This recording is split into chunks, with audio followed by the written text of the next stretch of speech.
It was Monday morning in a quiet town. The weather was cool, and the streets were calm. A young man named Alex stood at a small bus stop, holding a cup of coffee. He was feeling a little nervous. A girl was sitting on the bench next to him, scrolling on her phone and drinking tea. After a moment, Alex asked if the bus stopped there. The girl looked up and smiled, and confirmed that it did. Alex admitted that he was always nervous on the first day in a new place. The girl noticed that he was new and welcomed him to the town. She introduced herself as Mia, and Alex introduced himself in return. Alex explained that he had moved to the town to start a new job at a small design company. Mia told him she worked at a bookstore, which Alex thought sounded peaceful. Mia mentioned that sometimes kids ran around in the store and people asked strange questions. This made Alex laugh. He said he liked bookstores and spent a lot of time in them. Mia invited him to visit her bookstore sometime, and he promised he might. More people slowly arrived at the bus stop. A man drank coffee, a student listened to music, and someone walked a dog. Alex looked around and felt that the town was calm. Mia added that people knew each other in the town. Alex thought that was nice, although Mia pointed out that small towns were curious. If someone moved there today, everyone would know about it by tomorrow. Alex laughed at that. Suddenly, a teenage boy on a bicycle stopped and waved to Mia. It was Leo, who asked Mia if she would open the bookstore today.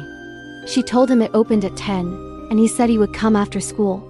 Alex watched him leave and realized Mia seemed to know almost everyone, which she confirmed. Minutes passed, but the bus had not arrived yet. Alex asked if the bus came every morning and whether it was on time. Mia said it usually was. Alex sighed, worrying about being late on his first day. Mia reassured him, and Alex felt better when she mentioned that her uncle was the bus driver. Curious, Alex asked why Mia liked working at the bookstore. She said she loved stories. Books were special because they could take people to different places, and people often came to the shop to tell her about their lives. Alex found that interesting and said she seemed like a good listener. Finally, the bus arrived. Alex realized he might be on the wrong bus since his office was near the park, not downtown. Mia laughed and explained that the bookstore was near the park, so if he got on with her, he could walk to his office. Alex smiled with relief.